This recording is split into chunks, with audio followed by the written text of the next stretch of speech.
Hello மக்களே, welcome to our channel manhwa in Tamil. நமக்கு எந்த மான்வா பத்தி பார்க்க போறோம்னா childhood friend of zenith chapter 51 and 52 தான் பார்க்க போறோம். லாஸ்ட் சாப்டர்ல என்ன பார்த்துட்டோம்னு பாத்தீங்கன்னா, பியாங் வந்து ஹீரோட தங்கச்சி அடிக்க போய் ஹீரோ தடுத்ததுக்கு அப்புறம் இவ என்னோட தங்கச்சின்னு சொல்லவும் பியாங் வந்து உன்னோட தங்கச்சி அப்படின்னு ஷாக் ஆயிட்டு அவ்வளவுதான் என் கதை முடிஞ்சு அப்படின்னு நினைச்சிருப்பா. இந்த சாப்டர் ஓப்பனிங்ல என்ன காட்டுறாங்க பாத்தீங்கன்னா, ஒரு வாய்ஸ் ஓவர் தான் காட்டுறாங்க. அது என்ன சொல்றாங்கன்னா, பியாங் வந்து மவுண்ட் அவா மொத்தமே சுத்தி லூசி மாதிரி சுத்தி வந்துட்டு இருக்கா. அப்படி சுத்தி வர்றது மட்டும் இல்லாம என்ன சொல்றானா, அவ்வளவுதான் எல்லாமே முடிஞ்சு போச்சு அப்படின்னு சொல்லிட்டு சுத்தி வந்துட்டு இருக்கா அப்படின்னு சொல்றாங்க. அடுத்த சீன்ல என்ன காட்டுறாங்கன்னா, ஹீரோ தான் காட்டுறாங்க. ஹீரோ போய் அவனோட ரூம் ஓபன் பண்ணுவோம். உள்ள யார் இருக்காங்கன்னு பாத்தீங்கன்னா சியோல் மட்டும் தான் இருக்கா. சியோல் ஹீரோவை பார்த்தோனே வெல்கம் யங் மாஸ்டர் அப்படின்னு சொல்றா. இத பார்த்து ஹீரோ வந்து ஆமா ஏன் நீ மட்டும் இருக்க, பியாங் எங்க அப்படின்னு கேக்குறான். சியோல் என்ன சொல்றானா, எனக்கும் தெரியாது யங் மாஸ்டர், பியாங்க நான் காலையில இருந்தே பார்க்கல அப்படின்னு சொல்றா. ஒரு செகண்ட் ஹீரோ வந்து யோசிச்சுட்டு என்ன நினைக்கிறானா, அந்த விஷயம் நடந்ததுக்கு அப்புறம் நானும் அவளை எங்கேயுமே சுத்தி பார்க்கல. அதோட முக்கியமான விஷயம் ஸ்வாட் சுப்ரீம் வந்து இன்னமும் வராம இருக்கிறாரு. ஹீரோ என்ன பண்றானா, சியோல பார்த்து உன்னோட தாத்தா எப்போ வருவாருன்னு கேட்கும். சியோல் என்ன சொல்றானா, அவர் எப்போ வருவாருன்னு எனக்கும் தெரியாது அப்படின்னு சொல்றா. அப்படின்னா நான் இங்க வெயிட் பண்ற டைமுக்கு நான் வேற எதனா ஒரு வேலையை பார்க்கலாம்னு நினைக்கிறேன். அடுத்த சீனா வந்து அடுத்த நாள் காலையில ஒரு மார்க்கெட் பிளேஸ் தான் காட்டுறாங்க. அப்போ ஒரு கடைக்காரர் என்ன சொல்றனா, இந்த மாதிரி ஆட்டான டைம்ல நீங்க என் கடைக்கு வந்தது ரொம்பவே நன்றி. ஆனா அப்படியே நம்ம கடையில என்னென்ன பொருள்லாம் இருக்கு நீங்களே கொஞ்சம் பாருங்க அப்படின்னு சொல்றான். கடைக்காரர் என்ன சொல்றானா, நம்ம கிட்ட இருக்கிறது எல்லாமே பியூர் லெதர், அது மட்டும் இல்லாம டிமானிக் பீஸ்ட்ங்களோட போன்ஸ் தான் இருக்கு, எல்லாமே அலையன்ஸ் கிட்ட இருந்து வந்தது, நீங்க தாராளமா இதுல இருந்து தேர்ந்தெடுக்கலாம் அப்படின்னு சொல்றான். ஆப்போசிட்ல யாரு இருக்காங்கன்னு பார்த்தா ஹீரோ தான் இருக்கா. ஹீரோ என்ன கேக்குறேன்னா, உங்ககிட்ட என்ன டிமானிக் ஸ்டோன் இருக்குமான்னு கேட்கும். அந்த கடைக்காரன் வந்து டிமானிக் ஸ்டோனா அப்படின்னு உடனே ஹீரோ வந்து ஆமா, அது மட்டும் இல்லாம அந்த டிமானிக் ஸ்டோன் இன்னைக்கு இல்லனா நேத்து வேட்டையாடின மிருகம் கிட்ட இருந்து எனக்கு வேணும். அந்த கடைக்காரன் என்ன சொல்றானா, டிமானிக் ஸ்டோன்ல எங்க கிட்ட கிடையாதுன்னு சொல்லிடுறான். உடனே ஹீரோ அந்த இடத்துல இருந்து நான் வந்து போயிட்டு என்ன சொல்றானா, இவனுக்கு டிமானிக் ஸ்டோன்லாம் விக்கிறது இல்ல போல அப்படின்னு சொல்றான். அப்ப கூட இருக்க மியோன் என்ன சொல்றானா, யங் மாஸ்டர் எனக்கு தெரிஞ்சு இங்க இருக்க சுத்தி இருக்க எந்த ஒரு கடையிலுமே டிமானிக் ஸ்டோன் விற்க மாட்டாங்க போல இருக்கு. உடனே ஹீரோவும் ஆமான்னு சொல்றான். அப்ப ஹீரோ வந்து அந்த டிமானிக் ஸ்டோனை பத்தி என்ன நினைக்கிறேன்னா, இந்த டிமானிக் ஸ்டோன் வந்து உயிரோட இருக்கிற மிருகங்கள் கிட்ட வந்து ஒரு இதயம் மாரி செயல்படும். டிமானிக் பீஸ்ட்ங்கலாம் வந்து இறந்துடுச்சுன்னா இந்த டிமானிக் ஸ்டோன் வந்து வெறும் ஒரு கல்லு தான். ஆனா என்கிட்ட இருக்கிற டீமன் வெல் அப்சார்ப்ஷன் ஆர்ட் மூலமா என்னால அது கிட்ட இருந்து எனர்ஜி அப்சர்வ் பண்ண முடியும். டிவைன் டாக்டர் சொன்னபடியும் ஓல்ட் மேன் ஷின் சொன்னதையும் ஜட்ஜ் பண்ணி பார்த்தா நான் இன்னமும் உயிரோட இருக்கிறதுக்கு ஒரே காரணம் டீமன் வெல் அப்சார்ப்ஷன் ஆர்ட் தான். அது மட்டும் இல்லாம எனக்குள்ள இருக்கிற அந்த ஒரு விஷயமும் தான். இப்போ எனக்கு வந்து டிமானிக் ஸ்டோன்ல இருக்க எனர்ஜி அப்சர்வ் பண்ணி என்ன நடக்குதுன்னு தெரிஞ்சுக்கணும். ஹீரோ வந்து மியோன் கிட்ட என்ன சொல்றனா, அப்ப நான் வந்து இங்க கிட்ட இருக்கிற எதனா டிமானிக் பீஸ்ட போய் வேட்டையாடணுமா அப்படின்னு கேக்குறேன். மியோன் அதுக்கு என்ன சொல்றனா, அது இன்னமும் கஷ்டமான விஷயம். நான் இப்ப ரீசன்ட் டைம்ல என்ன கேள்விப்பட்டேனா, சுத்தி இருக்கிற எல்லா இடத்துலயுமே டிமானிக் பீஸ்டோட நம்பர்ஸ் வந்து ரொம்பவே கம்மியா இருக்கு. இதை கேட்ட ஹீரோ வந்து என்ன கம்மி ஆயிடுச்சு அப்படின்னு கேக்குறான். ஹீரோ வந்து இங்க என்னதான் நடந்துட்டு இருக்கு மியோன், உனக்கு கிடைச்ச இன்ஃபர்மேஷன் எப்படி நம்மளுக்கு யூஸ் ஆகுமா ஆகாது அப்படின்னு கேக்குறான். அப்ப மியோன் என்ன சொல்றானா, நான் தனியா இந்த டைம்ல எல்லாம் மவுண்ட் அவாவ் சேர்ந்த மார்ஷல் ஆர்டிஸ்ட் கிட்ட இருந்து நிறைய இன்ஃபர்மேஷன் கேதர் பண்ணிருக்கேன். இப்ப ஹீரோ என்ன நினைக்கிறேனா, இப்ப ஸ்வாட் குயின் இருக்கிற நிலைமைக்கும் அது மட்டும் இல்லாம டிவைன் டாக்டர் இங்க இருக்கிறதும் என்னால இந்த இன்ஃபர்மேஷன் யார்கிட்டயும் ரிவீல் பண்ண முடியாது. அது மட்டும் இல்லாம மியோன் இப்ப என்னால அதனால கூட்டும் போக முடியாது. அப்படி யோசிச்சுட்டே இருக்கும்போது பார்க்கணுமே ஒரு பெரிய சவுண்ட் கேக்குது. என்னடா அந்த சவுண்ட்னு பார்த்தா ஹீரோட வயித்துல இருந்து தான் வருது. உடனே ஹீரோ வந்து எனக்கு ரொம்பவே பசிக்குது, நம்ம திரும்பி போலாமா அப்படின்னு கேக்குறான் மியோன் கிட்ட. மியோன் சந்தோஷமா போலாம் அப்படின்னு சொல்றான். அப்ப ஹீரோ என்ன நினைக்கிறேனா, ஆக்வா வந்து இன்னைக்கு என்ன டின்னர் செஞ்சிருப்பா அப்படின்னு நினைச்சு பாக்குறான். அடுத்த சீன்ல பாக்கணுமே ஒரு தட்டுல வந்து ஏதோ கருகி போனது இருக்கு, அது என்னன்றதெல்லாம் தெரியல. அப்போ ஆப்போசிட்ல பார்த்தா சியோல் தான் இருக்கா. சியோல் என்ன சொல்றா, யங் மாஸ்டர் இதை சாப்பிடுங்க, உங்களுக்காக நானே இதை இன்னைக்கு செஞ்சிருக்கேன் அப்படின்னு சொல்றா. என்னடா அது அப்படின்னு கேட்டா ஃபிஷ்ன்னு சொல்றா. இதை பார்த்த ஹீரோக்கும் மியோனுக்கும் ஷாக். மியோன் போய் அதை ஆராய்ச்சி எல்லாம் பண்ணி பார்த்துட்டு இருக்கான். அப்போ பாக்கணுமே சியோல் வந்து இதை எடுத்து இதை சாப்பிடுங்க யங் மாஸ்டர் அப்படின்னு கொடுக்குறா. யாருமே சாப்பிடாததுனால அப்ப என்ன சொல்றானா, அழுதுகிட்டே யங் மாஸ்டர் நீங்க சாப்பிடுங்க அப்படின்னு சொல்றா. உடனே ஹீரோ வந்து சரி அழாத அப்படின்னு எப்படியோ ஹீரோ வந்து மூச்சு பிடிச்சிட்டு அதை சாப்பிட்டுறான். வெளியே வந்தோடனே மியோன் என்ன சொல்றானா, யங் மாஸ்டர் நீங்க போய் ரெஸ்ட் எடுங்க, ஆக்வா வந்து உங்களுக்காக தனியா புதுசா எதனா சமைப்பாங்க அப்படின்னு சொல்றான். ஹீரோ வந்து மியோனை பார்த்து என்ன சொல்றானா, சரி நீங்க இருந்து கிளம்பு, நான் பண்ண வேண்டிய ஒரு முக்கியமான விஷயம் இருக்கு அப்படின்னு சொல்றான். மியோன் உடனே என்ன சொல்றானா, இப்ப நீங்க எங்கனா போகணும்னா நானும் உங்க கூடவே தான் வருவேன் அப்படின்னு சொல்லவும் ஹீரோ வந்து கிடையாது அப்படின்னு சொல்லிடுறான். ஹீரோ என்ன சொல்றானா, அங்க நான் போறது தனியா போறதா ரொம்பவே நல்லது அப்படின்னு சொல்றான். அடுத்த சீன்ல யாரை காட்டுறாங்கன்னா, பியாங்கியும் ஹீரோட தங்கச்சி தான் காட்டுறாங்க. பியாங் என்ன பண்ணிட்டு இருக்கானா, ஹீரோட தங்கச்சிக்கு வந்து ட்ரைனிங் கொடுத்துட்டு இருக்கா. அப்ப அவங்க ரெண்டு பேருக்கு ஏதோ சவுண்ட் கேட்க திரும்பி பார்த்தா யாரு இருக்காங்கன்னா ஹீரோ தான் வரான். ஹீரோ இவங்க ரெண்டு பேரையும் பார்த்தோன்னே என்ன கேட்கிறானா, நீங்க என்ன பண்ணிட்டு இருக்கீங்க இங்க அப்படின்னு கேட்கிறான். உடனே ஹீரோட தங்கச்சி ஏன் உனக்கு கண்ணு தெரியல, நாங்க என்ன பண்றோம்னு தெரியல பார்த்தா அப்படின்னு கேட்கிறா. ஹீரோட தங்கச்சி என்ன சொல்றானா, நான் வந்து அவகிட்ட ட்ரைனிங் எடுத்துட்டு இருக்கேன் அப்படின்னு சொல்றா.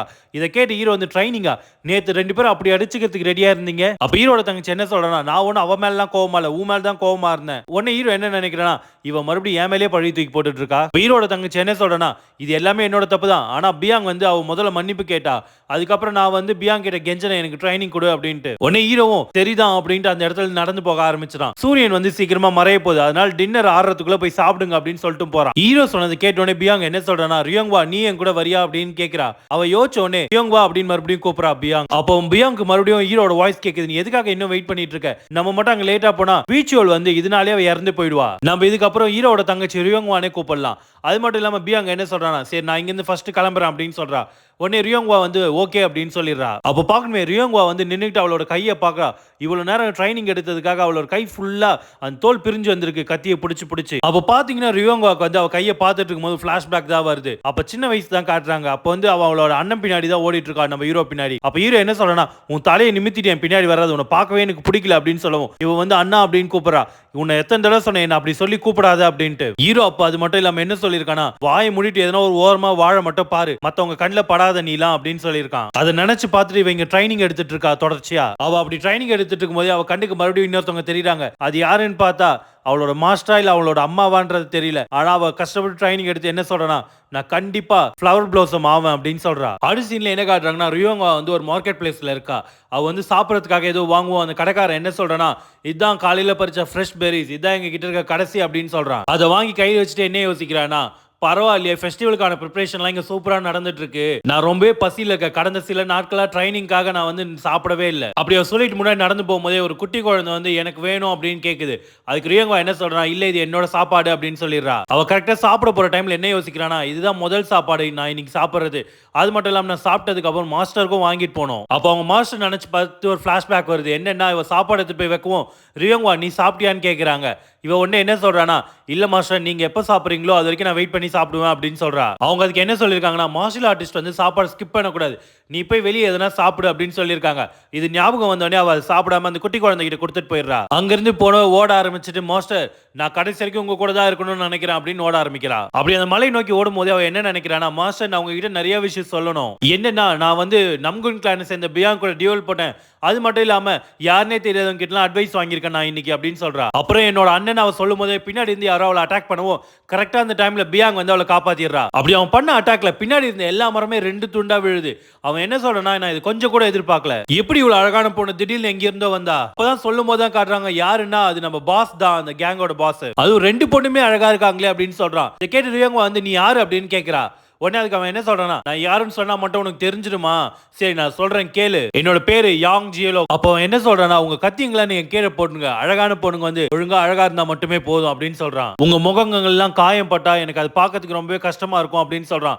அப்ப பாக்கணுமே ரியோங் அவ பயத்துல நடுங்கிட்டு இருக்கா. அப்ப நம்ம பியாங்க பாக்கணுமே, பியாங் வந்து அவளுக்கு முன்னாடி நின்றுட்டு ரியோங்வா நீங்க இருந்து ஓடிடு, முதல்ல போய் மவுண்ட் அவாவ் சேர்ந்தவங்க கிட்ட சொல்லு அப்படின்னு சொல்றா. சுச்சுவேஷனை பாரு, நீங்க இருந்தா எந்த ஒரு ஹெல்ப்பும் இருக்காதீங்க. அப்ப பாக்கணுமே பாஸ் என்ன சொல்றானா, நீ கண்டிப்பா தான் சொல்றியா, நான் வந்து ரொம்பவே பிஸியா இருக்கேன், உன் மேல நான் ஈஸியாவே நடந்துக்க மாட்டேன் அப்படின்னு சொல்றான். கொஞ்சமாச்சு புத்திசாலித்தனமா யோசிக்யூட்டி அப்படின்னு சொல்றான். அப்போ பியாங் என்ன சொல்றானா, நீ எதனா பாதுகாக்கணும்னா முதல்ல உனக்கு எது முக்கியன்றதுன்னு யோசிச்சு பார்க்கணும். அப்போ ரியோங்கா என்ன சொல்றானா, உன்னால அவனை தனியா ஹேண்டில் பண்ண முடியாதுன்னு சொல்லுவோம். அதுக்கு பியாங் என்ன சொல்றான், அது எனக்கும் தெரியும், நீ முதல்ல இங்க இருந்து ஓடு அப்படின்னு சொல்லிடுறா. அடுத்த சீன்ல என்ன காட்டுறாங்கன்னா, சியோல தான் காட்டுறாங்க. சியோல் வந்து எங் மாஸ்டர் நீங்க இப்பதான் எழுந்தீங்களா அப்படின்னு கேட்கிறா. அது ஹீரோ வந்து நான் எப்போ எழுந்துட்டேன், இப்ப நான் ஒரு வாக் போக போறேன் அப்படின்னு சொல்றான். சியோல் எங்கன்னு கேட்கும். ஹீரோ அதுக்கு வந்து இல்ல அந்த இடத்துக்கு நான் தான் தனியா போகணும் அப்படின்னு சொல்றான். நானும் உங்க கூட வரலாமான்னு அவ கேட்கும். இல்ல நான் மட்டுமே தனியா போய்க்கிறேன்னு சொல்லிடுறான். அது என்னன்னு யோசிக்கிறானா, டிவைன் டாக்டர் இருக்கிற இடம் வந்து யாருக்கும் தெரியாம இருக்கணும். சியோல் என்ன சொல்றானா, ஆனா கிராண்ட்பா என்ன சொல்றானா, உங்க கூடவே தான் இருக்கணும்னு சொல்லியிருக்காரு. ஹீரோ என்ன சொல்றானா, அதுக்கு நான் திரும்பி வரும்போது உனக்கு சிக்கன் வாங்கிட்டு வரேன் அப்படின்னு சொல்லுவோம்.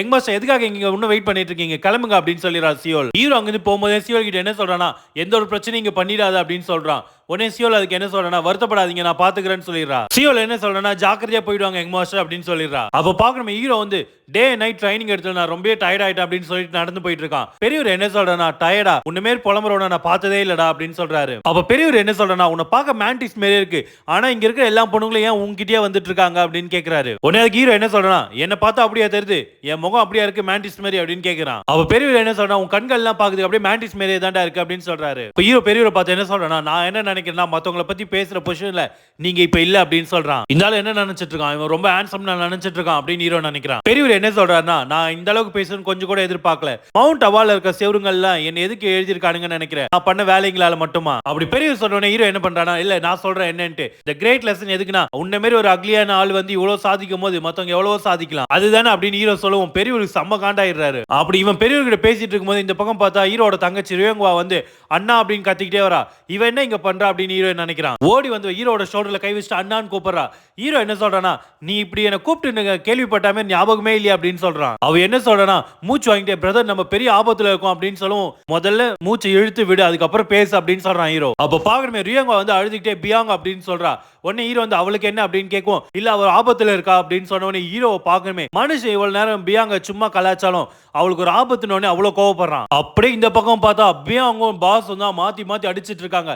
பாஸ் பண்ற அட்டாக்லாம் பியாங் வந்து தப்பிச்சிட்டு தான் இருக்கா. பாஸ் என்ன சொல்றேன்னா, நான் இங்க என்ன பண்ணிட்டு இருக்கேன், நான் டிவைன் டாக்டர் தேடி வந்தேன், இப்போ இந்த பொண்ணுகிட்ட நான் எதுக்கு டைம் வேஸ்ட் பண்ணிட்டு இருக்கேன் அப்படின்னு சொல்றான். அவ பாக்கணுமே பாஸ் என்ன சொல்றானா, சரி இந்த வேலையை நான் இங்கே சீக்கிரமா முடிக்கிறேன், உன்னோட அழகான முகத்துல காயம் வராம நான் பாத்துக்கிறேன் அப்படின்னு சொல்றான். அப்போ பாஸ் பண்ற அட்டாக்லாம் அவளால் தடுக்க முடியாம ரொம்பவே தடுமாறுறா பியாங். பியாங்கால திருப்பி அவனை அட்டாக் பண்ண முடியலனாலும் டாஷ் பண்ணிட்டே இருக்கா அவனோட அட்டாக் எல்லாத்தையும். அவன் கடைசியா பண்ண அட்டாக்ல இருந்தோ ஜஸ்ட் மிஸ்ல ஜம்ப் பண்ணிடுறா. இதை பார்த்தோன்னே பாஸ் என்ன சொல்றானா, பரவாயில்லையே அந்த அளவுக்கு மோசம் கிடையாது, உன்ன மாரி ஒரு பொண்ணு என் கூட இருந்தா எவ்வளவு நல்லா இருக்கும் அப்படின்னு ஃபீல் பண்றான். அப்ப பாக்கணுமே பியாங்க அவ மிட் ஏர்ல பறந்துட்டு இருந்தாலும் அவர் அட்டாக் மூலமா இவனை வந்து அட்டாக் பண்றதுக்கு ரெடி ஆகுறா மிட் ஏர்லயே. அவ பண்ண அட்டாக் மூலமா வந்த மின்னல் எல்லாமே அவனோட கையை கட்டி போட்ட மாதிரி ஆயிடுது. இதை பார்த்தோன்னே ஒரு செகண்ட் ஷாக் ஆயிடுவன். என்ன நினைக்கிறானா, இது நம்குன் கிளானை சேர்ந்த ரூலர் ஸ்வாட் ஃபார்ம் ஆச்சு அப்படின்னு யோசிக்கிறான். பார்த்தவன் என்ன சொல்றானா, இதுதான் நான் முதல் தடவை போருக்கு அப்புறம் பாக்குறேன், இருந்தாலும் இது இன்னும் வீக்கா தான் இருக்கு அப்படின்னு சொல்றான். இது ரொம்ப ஸ்லோவா தான் இருக்கு அப்படின்னு அவன் சொல்லிட்டு இருக்கும் போதே பியாங் வந்து அட்டாக் பண்ணுவோம், நான் இதை டாச் பண்ணிட்டேன், ஆனா இது எனக்கு தெரிஞ்சு வெறும் கண் தொடைப்பு தான், உண்மையான அட்டாக் இதுக்கப்புறம் தான் வரப்போகுதுன்னு அவன் சொல்லும் போதே பியாங் வந்து அவனை அட்டாக் பண்ணுவோம். அவனால அந்த மின்னல் பவரை கொஞ்சம் கூட தாங்க முடியல. அப்ப பாக்கணுமே பியாங் பண்ண அட்டாக் மூலமா பாஸுக்கு பின்னாடி இந்த மொத்த இடமும் அப்படியே சல்லி சல்லியா போகுது. இதை பார்த்து ஆச்சரியப்பட்டவன் பியாங் கிட்ட என்ன கேட்கிறேன்னா, கியூட்டி உன்னோட ரிலேஷன்ஷிப் என்ன நம்குன் கிளான் கூட அப்படின்னு கேட்கறான். இதை கேட்டதுக்கு அப்புறம் என்ன யோசிக்கிறானா, முதல்ல கூ கிளான் இப்ப நம்குன் கிளான், இங்க என்னதான் நடக்குது, இவனுங்களாம் எதுக்காக மவுண்ட் அவாக் வந்திருக்கானுங்க. அப்ப பாக்கணுமே பியாங்கால சுத்தமா முடியல, மூச்சு வாங்குது அவளுக்கு. இப்போ பாஸ் பாக்கணுமே பியாங் பண்ண அட்டாக்லாம் ஒண்ணுமே இல்லாத மாதிரி அவன் நின்னுட்டு என்ன சொல்றானா, ரொம்பவே நன்றி நீ காமிச்சு இந்த ஷோக்காக அப்படின்னு சொல்றான். எது எப்படியோ எனக்கு தெரிஞ்சு நீ இதுக்கு முன்னாடி எந்த ஒரு மனுஷனுமே கொண்டிருக்க மாட்டேன், நீ தோக்கிறதுக்கு அதான் முதல் காரணம் அப்படி சொல்லிக்கிட்டே அவனோட கத்தி அவன் பியாங்க பார்த்து வீசலான்னு ரெடி ஆகுறான்.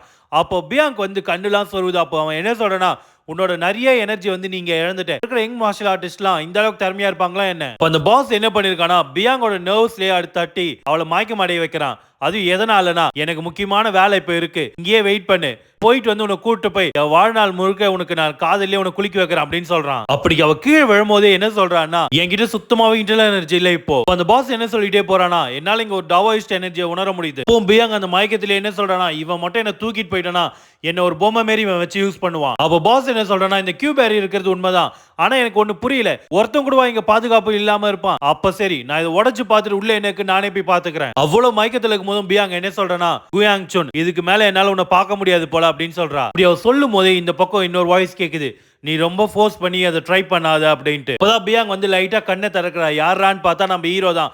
ஹீரோ வந்து பியாங்க தூக்கி கையில வச்சிட்டு இருக்கான். அப்ப ஹீரோ என்ன சொல்றானா, எனக்கு தெரியும் நான் என்னதான் சொன்னாலும் நீ இந்த இடத்த விட்டு ஓட மாட்டேன், இருந்தாலும் கொஞ்சமாச்சு ஒளிஞ்சு இரு இந்த இடத்துல அப்படின்னு சொல்றான். இந்த பக்கம் பார்த்தா அந்த பாஸ் வந்து கியூ பேரியர் உடைக்கிறதுக்கு போராடிட்டு இருக்கான். அப்படி பியாங்க பாதுகாப்பா கீழே வச்சுட்டு அவன் என்ன சொல்றானா, இப்பதான் எனக்கு நிம்மதியா இருக்கு அப்படின்ட்டு அவனோட மொத்த எனர்ஜி ரிலீஸ் பண்ணி பாஸ் பக்கமா ஓட ஆரம்பிக்கிறான். இதுக்கு மேல என்ன நடக்க போகுதுன்றத நெக்ஸ்ட் சாப்டர்ல பார்க்கலாம் மக்களே. அது வரைக்கும் நம்ம சேனலை ஃபாலோ பண்ணி சப்ஸ்கிரைப் பண்ணுங்க. தேங்க்ஸ் ஃபார் வாட்சிங்.